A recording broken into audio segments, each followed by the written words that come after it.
اور جس میں پارلیمان نے یہ قانون بنایا کہ جو آئین کے آرٹیکل 51 اور 106 کی منشا ہے کہ آپ نے الیکشن جیتنے کے بعد 3 روز کے اندر اگر آپ آزاد حیثیت سے منتخب ہو کے آئے ہیں تو 3 روز کے اندر آپ نے کسی پولیٹیکل پارٹی کو جوائن کرنا ہے، اور وہ irreversible ہے اب قانون کے تحت۔ جو کلاک کو ریورس کرنے والی بات ہے، ملکی قانون کہتا ہے کہ وہ ممکن نہیں ہے۔ آئین کا آرٹیکل 51 کہتا بھی یہ ہے کہ جو تقسیم ہوگی سیٹوں کی وہ قانون کے مطابق ہوگی، ان اکارڈنس ود لاء جو ورڈ یوز کیا گیا، اور 106 میں بھی یہی کہا گیا جو صوبائی اسمبلیوں پہ ڈیل کرتا ہے، تو وہ سچویشن ویسی کی ویسی ہی ہے۔ سپریم کورٹ کے اپنے فیصلہ جات ہیں۔ 1993 میں بڑا جو مولیسس والا کیس ہے، مسلیڈنگ ججمنٹ کہتے ہیں، اور اس کے بعد کئی فیصلے آئے جس میں باز محمد کاکڑ کا فیصلہ بھی شامل ہے کہ جو پارلیمان کی قانون سازی کا اختیار ہے وہ کلی ہے، اور عدالتی فیصلے جو ہیں ان کو جو پارلیمان کی قانون سازی ہے، لیجسلیچر کی طرف سے بنایا گیا قانون، وہ ان فیصلوں پہ فائق ہوگا، وہ اس کی برتری رہے گی۔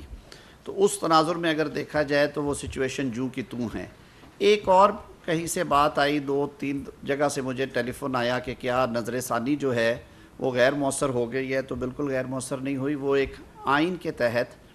قانون ایک حق دیتا ہے آپ کو، پھر سپریم کورٹ رولز میں بھی ہے اور پھر آپ کے پریکٹس پروسیجر میں بھی اس کا ذکر ہے، تو وہ ایک انڈیپینڈنٹ رائٹ ہے، اور ریویو اپلیکیشنز پولیٹیکل پارٹیز کی پڑی ہوئی ہیں اور بڑی ویلڈ گراؤنڈز پہ پڑی ہوئی ہیں، اور آج کے تفصیلی فیصلہ نے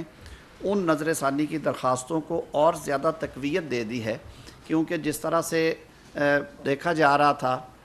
کہ یہ 185(3) کی پروسیڈنگز تھی، یعنی کہ جو نیچے سے ریگولر پروسیڈنگز شروع ہوئی الیکشن کمیشن آف پاکستان سے،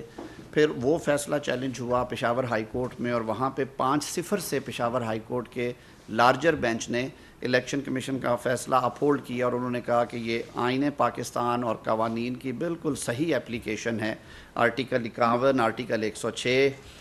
سیکشن 66 اور سیکشن 104 اور ریلیونٹ رولز جو ہیں 2017 کے، ان کے مطابق یہ درست فیصلہ ہے۔ تو ایسی صورتحال میں عدالت نے 184(3) میں بھی اسے کنورٹ نہیں کیا، یعنی کہ سپریم کورٹ نے سو موٹو نوٹس نہیں تھا لیا ڈیورنگ پروسیڈنگز، اور ابھی بھی تفصیلی فیصلے میں اس کا کوئی ذکر نہیں ہے۔ اب 187 جو کمپلیٹ جسٹس کا اختیار دیتا ہے کہ سپریم کورٹ کوئی بھی آرڈر پاس کر سکتا ہے، اس پہ سپریم کورٹ آف پاکستان کی اپنی ججمنٹس ہیں، اور وہ کہتے ہیں کہ وہ کچھ چیزیں جیسے کئی آپ کو ٹیکنیکل رکاوٹ آتی ہے، کوئی پروسیجرل چیز ہے، کوئی ایسا معاملہ ہے جو کہ ابہام دور کرنے کے لیے کچھ ایسا آرڈر پاس کرے سپریم کورٹ جو اس کو مناسب لگے، لیکن جو انڈیپینڈنٹ آف پروسیڈنگز وہ نہیں ہوگا، ان آئسولیشن نہیں ہوگا۔ اور یہ جو پروسیڈنگز کی نیچر تھی، اس میں تو 185(3) ہونے کی وجہ سے اس میں CPC اپلائی کرتا ہے، یعنی کہ پارٹیز کورٹ کے سامنے کون سی ہیں، کون ریلیف مانگنے آیا ہے، کس نے اپنا مقدمہ دائر کر رکھا ہے، اور پریئر کیا ہے، استدعا کیا کی ہے، تو اس کے اندر رہ کے یہ فیصلے ہوتے ہیں۔ تو یہ ایک نئی جورسپروڈنس ہے میری نظر میں بطور اسٹوڈنٹ آف لاء کے،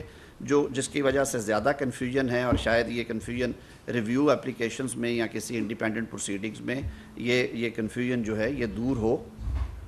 ایسی سچویشن کریٹ ہو گئی ہے کہ وہ پارٹی جو کہ فریق نہیں تھی، وہ پارٹی جو بطور پارٹی نہ الیکشن کمیشن میں اس طرح سے مانگنے گئی، ان پروسیڈنگز میں تسلسل سے میں بات کروں گا، نہ وہ پارٹی فریق بنی پشاور ہائی کورٹ کے سامنے، نہ وہ پارٹی فریق بنی سپریم کورٹ آف پاکستان میں، پاکستان تحریک انصاف جو ہے، اور جو ایک درخواست تھی وہ کنول شوذب صاحبہ کی تھی کہ میں کیونکہ ادھر سے سنی اتحاد کونسل کی طرف سے کینڈیڈیٹ نامزد ہوئی ہوں تو یہ سیٹس ہمیں دی جائیں، اور اس میں بھی یا آج بھی یہ واضح پوزیشن ہے کہ جو رسپونڈنٹس ہیں ان کو نوٹسز نہیں ہوئے، جو اس پہ انڈیپینڈنٹ کارروائی نہیں ہوئی، جو فریق بننے کی ان کی دیگر درخواستیں تھیں وہ نہیں آئیں، جن MNAs کے بارے میں یہ فیصلہ ہوا ان کو بلا کے ان کی رائے نہیں ہے۔ تو یہ سارے سوالات ویسے کے ویسے جو ہیں وہ کھڑے ہوئے ہیں۔ تو جو سب سے ضروری چیز میں سمجھتا ہوں ہمیں مجھے بطور وکیل کے کرنی چاہیے، وہ مجھے یہ بھی تکلیف ہوئی ہے جو آخری 2 پیراگرافز میں جو 2 معزز جج صاحبان ہیں جنہوں نے ڈیسینٹنگ اپنی رائے دی تھی، اختلافی نوٹ لکھا تھا، ان کے بارے میں بھی کافی سختی سے کچھ لکھا گیا ہے. عدالت میں سب ججز ہمیں یہی پڑھایا گیا ہے کہ سب ایکول ہیں اور جو سینیورٹی ہے وہ فیصلوں پہ حاوی نہیں ہوتی. یہ نہیں کہا جا سکتا کہ سینئر جج صاحبان یہ کر رہے ہیں تو جونیئر جج صاحبان نے فالو کرنا ہے. یہ کوئی چین آف کمانڈ نہیں ہے, یہ کوئی فورس نہیں ہے, یہ عدالت ہے. اور اختلاف ہی حسن ہے میرے خیال میں ڈیبیٹ کا, منطق کا. جب بھی ہم کوئی چیز گہرائی میں جا کے دیکھتے ہیں تو مختلف آراء آتی ہیں اور ان مختلف آراء میں سے ہی کچھ نہ کچھ بہتر نکلتا ہے. ماضی میں بھی بڑے بڑے سخت اختلافی نوٹ سامنے آئے ہیں. ماضی قریب میں ہمارے انہی معزز جج صاحبان نے بڑے جرأت مندانہ اور بڑے دلیرانہ اختلافی نوٹ لکھے اور ان کا چرچا بھی رہا ٹیلی ویژن اسکرینز پہ, اخباروں میں, بار رومز کی ڈیبیٹس میں. وقت کے چیف جسٹس کے بارے میں بھی رائے دی گئی, ججمنٹس تھی سپریم کورٹ کی, ان میں کورٹ کے بارے میں بینچز کے حوالے سے لکھا گیا, ججمنٹس کے اندر کس طرح سے ڈیل کیا گیا یہ بھی لکھا گیا. تو میرے خیال میں ہمیں اس بحث میں نہیں جانا چاہیے, لیکن بطور قانون کے طالب علم کے اس سسٹم کا حصہ ہوتے ہوئے مجھے اس بات کا ضرور افسوس ہے کہ کچھ زیادہ سخت جو ہے وہ لکھا گیا ہے اس میں. لیکن ظاہر ہے اس کی وجہ سے وہ اختلافی نوٹ یا ان کی جو اوپینین ہے وہ نہ ڈیلیوٹ ہوتی ہے نہ وہ اس فیصلے سے باہر جائے گی. سمیٹتے ہوئے میں ضرور یہ کہوں گا کہ تفصیلی فیصلہ آنے کے باوجود جو اس وقت سوال ہے قانونی پلین کے اوپر اور آئینی ایک مسئلہ ہے, وہ یہ ہے کہ جو لسٹ ہے اس وقت, جو معاملہ ہے اس نے ڈیسائیڈ ہونا ہے ملکی قانون کے مطابق, اور جو 104A اور سیکشن 66 ہیں وہ آج قانون کی کتاب کا حصہ ہیں, وہ ویلڈ لاز ہیں. ان کی موجودگی میں اب یہ سیٹس کس طرح سے ایلوکیٹ ہونی ہیں, کیا طریقہ کار ہے کہ وہ جو لا ہے وہ اوور رول ہو, یہ وہ سوالات ہیں جن کا جواب یقیناً اس تفصیلی فیصلے میں نہیں ہے. دیکھیں 2-3 چیزیں آپ نے میری توجہ کروائی ہے. درست کہہ رہے ہیں کہ ایک تو اسی جس طرح میں معزز جج صاحبان کے بارے میں بات کر رہے تھے, الیکشن کمیشن ایک آئینی ادارہ ہے اور آئین پاکستان اسے ایک انڈیپینڈنٹ سٹیٹس دیتا ہے. عدالت نے خود لکھا کہ ان کے پاس بھی کافی اختیارات ہیں کہ وہ کمپلیٹ جسٹس کرنے کے لیے مختلف قسم کے آرڈرز پاس کر سکتے ہیں. انہوں نے تمام فریقین کو نوٹس جاری کرنے کے بعد, تمام سیاسی جماعتوں کو سننے کے بعد, اور وہ کئی روز یہ کیس چلا تھا, انہوں نے ایک فیصلہ کیا جس کو چیلنج کیا گیا چوائس کر کے. اصولی طور پہ میں سمجھتا ہوں کہ وہ چیلنج اسلام آباد ہائی کورٹ میں ہونا چاہیے تھا, وہ پشاور میں فائل کی گئی. وہاں پہ جو سینئر موسٹ 5 جج صاحبان تھے ان کے سامنے وہ معاملہ گیا. آج تک کا سیٹلڈ لا بھی یہی تھا کہ سیٹس جو ہیں وہ انڈیپینڈنٹس کو ایکسکلوڈ کر کے دی جاتی ہیں. اور یہاں پہ کیس اور ہے, انڈیپینڈنٹ سے بھی بات آگے چلی گئی کہ انہوں نے خود ایک اپنی سیاسی جماعت بنا کے, یعنی کہ اس میں شامل ہو کے سنی اتحاد کونسل میں اپنا کیس کلوز کر دیا. کبھی ان ایم این ایز کا یہ کیس نہیں رہا کہ وہ پی ٹی آئی ہیں. میں قانونی سطح پہ بات کر رہا ہوں. انہوں نے الیکشن کمیشن میں اپنی آزاد رغبت رضا کے ساتھ بغیر کسی جبر استبداد کے یہ ڈیکلریشنز دیے کہ ہم سنی اتحاد کونسل کے اراکین ہیں, اور اس کے بعد پھر پوری پروسیڈنگز میں یہ بات بھی نہیں آئی کہیں پہ کہ یہ سیٹس جو ہیں یہ پی ٹی آئی کو جا سکتی ہیں. پروسیڈنگز میں 2 ہی موٹ پوائنٹس تھے کہ یہ سنی اتحاد کونسل کو سیٹس مل سکتی ہیں یا نہیں مل سکتی, مل سکتی ہیں یا نہیں مل سکتی. یہ جو تیسری سچویشن نکلی یکدم جس کے بارے میں لوگوں نے کہا کہ یہ وہ 63A کی طرح آئین کو دوبارہ ری رائٹ کر دیا گیا ہے, میں سمجھتا ہوں کہ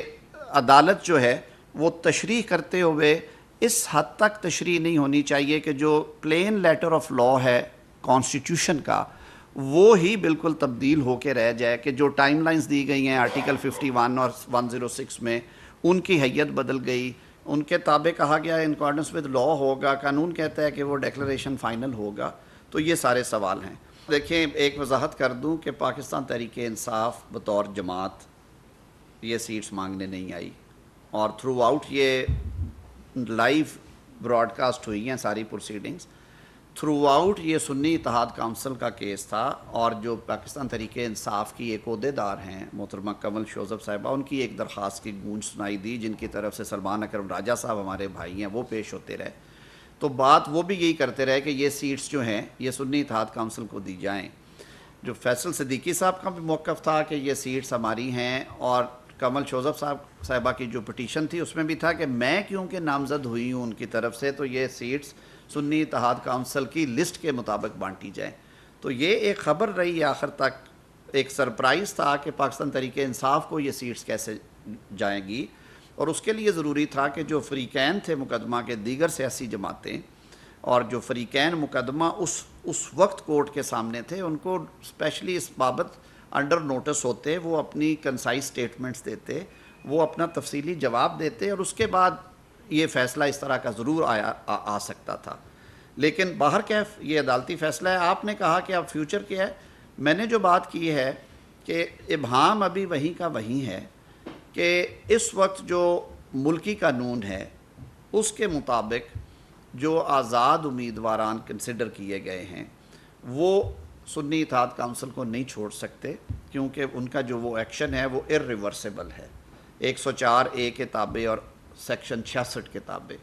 104A یا سیکشن 66 آپ سب دوستوں نے فیصلہ دیکھا ہوگا، اس کے بارے میں کچھ نہیں اس میں لکھا جا بھی نہیں سکتا، کیونکہ یہ سبسیکوینٹ ڈیولپمنٹ ہے، یہ تو اس شارٹ آرڈر کی ڈیٹیلڈ ریزنز ہیں، یہ اس کا حصہ ہونا نہیں چاہیے تھا۔ وہ ابھی تک معاملہ جو ہے وہ کسی عدالت نے اس کو ایگزامن نہیں کیا، تو یہ ایشو جو ہے یہ ابھی تک حائل ہے۔ بار کیف الیکشن کمیشن آف پاکستان ایک آئینی ادارہ ہے، انہوں نے بھی جو حلف لیا ہے وہ حلف یہ کہتا ہے کہ انہوں نے آئین اور قانون کے مطابق اپنی ذمہ داری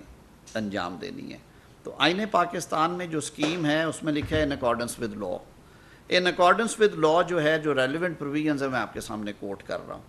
تو اس کو مد نظر رکھا جائے تو یہ سیٹس جو ہیں یہ نہیں دی جا سکتی۔ اب عدالت کا فیصلہ ادروائز ہے، یہ ایک فردر راؤنڈ آف لیٹیگیشن کی مجھے لگ رہا ہے کہ اس میں ضرورت ہے، اور اس حوالے سے ایک رائے ہے میری، بار کیف عدالتی فیصلے جو ہیں ان کے اوپر میں نے جیسے شروع میں کہا تھا کہ آپ کا ایک بونافائڈ کمنٹ ہوتا ہے جو بطور وکیل کے میری عقل سمجھ کے مطابق سچویشن یہ ہے کہ ایک طرف اس وقت ملکی قانون ہے، دوسری طرف عدالت کا فیصلہ ہے، ایک آئینی ادارہ ہے جس نے اس کو ایگزامن کرنا ہے، اس ایشو کو، وہ مزید کلیریفیکیشن بھی لے سکتے ہیں، لیکن پچھلے دنوں میں جو کلیریفیکیشن آئی اس پہ پھر ڈاؤٹس پیدا ہو گیا کہ وہ درخواست میں اگر نوٹسز کر دیے جاتے فریقین کو، ان کو سن لیا جاتا تو شاید یہ ابہام دور ہو جاتا، لیکن اس پہ جس طرح سے وہ نوٹس جاری ہوا وہ آپ سب کے سامنے ہے، تو اب دیکھیے کیا صورتحال کس طرف جاتی ہے۔